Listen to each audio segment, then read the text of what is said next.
J'ai découvert mon intérêt et ma passion pour le volume de manière générale quand j'étais toute petite, à 6 ans, et j'ai commencé à faire de la poterie.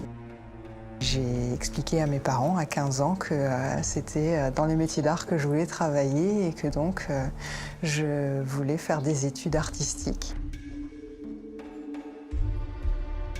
Je suis sortie de l'école, je savais travailler le métal. J'ai continué en travaillant le cristal, en travaillant le plâtre et la plastiline. Après, je suis arrivée dans la porcelaine.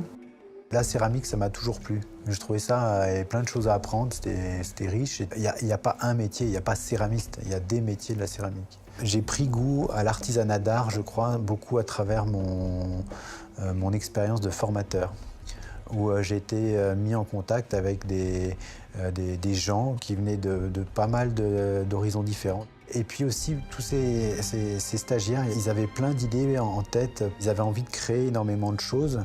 Ça m'a donné énormément d'envie.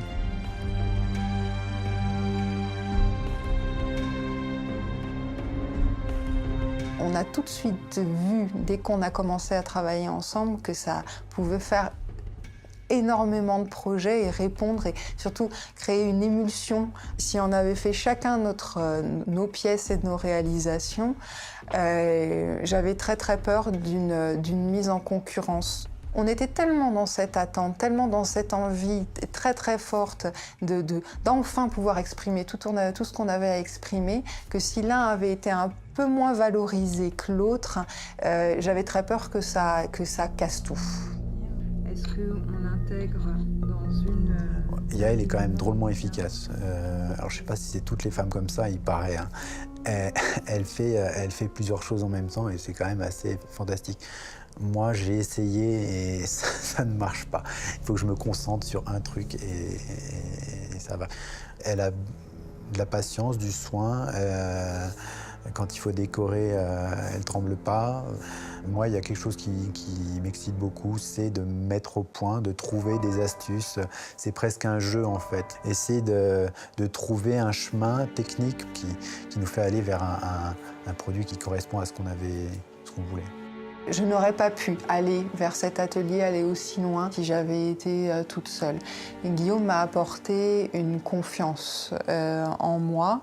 Aujourd'hui, c'est totalement vital.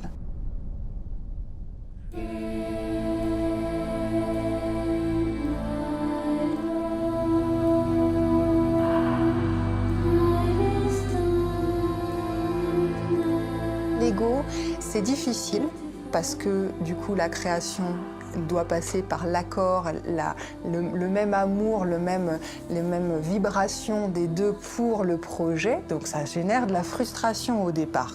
Mais le travail qui va déclencher cette flamme chez les deux est vraiment, là c'est vraiment extraordinaire. Ça fait vraiment des frissons de découvrir que l'autre, ça y est, retient notre idée ou que nous, on trouve l'idée de l'autre géniale.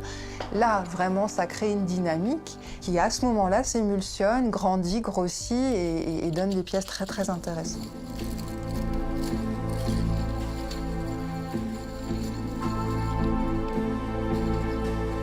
L'art à deux, c'est difficile. Ce qui est difficile, c'est de se mettre d'accord parce qu'on a choisi de ne pas aller dans deux directions différentes et chacun avoir sa production. Pour moi, une œuvre artistique, c'est un rêve qui prend forme mais qui est issu d'une seule personne. Ça ne peut pas sortir de deux cerveaux différents. On ne fait pas le même rêve à deux en même temps. L'art à deux, c'est à la fois bien et pas bien. C'est plus difficile parce qu'il y a des moments où c'est vraiment un jardin secret qu'il est très difficile à ouvrir. Et il a fallu ouvrir ces jardins secrets pour justement créer ce duo. Donc c'est vraiment la partie la plus délicate.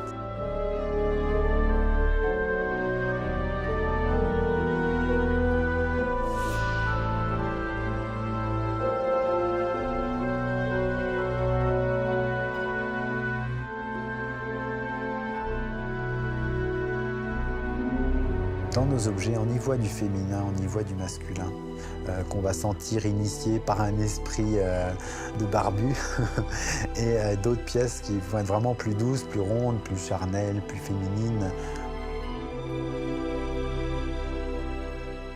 Je pense que c'est des pièces de contraste et pas de compromis. Dire oui pour faire plaisir, on est complètement passé au-delà de ça. Et justement parce qu'on a des caractères très forts tous les deux, on ne peut pas faire juste plaisir à l'autre pour lui faire plaisir.